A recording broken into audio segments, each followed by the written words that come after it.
లక్షలు పెట్టి బంగారం కొని బలాదూరుగా ఎవరున్నా నువ్వు పండించే ధాన్యమే, లేకుంటే అందరూ శూన్యమే. కోట్లు పెట్టి బిల్డింగులు కట్టి అందులో తుల దూకుతూ ఉన్నా ఆకలైతే నీ అన్నమే, లేకుంటే అందరి బతుకులు సున్నమే.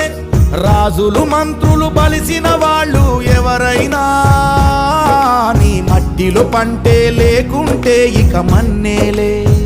ఓ పంచభక్ష పరమాన్నం తిని నిన్ను పట్టించుకునే వాడు లేడు. రైతు రైతు రైతో పాడుగాను నీ రాతో, మెతుకు మెతుకుపై నీ పేరున్న వెతుకులాట నీ బతుకు చివరకు చేరుతుంది ఏ చితికో.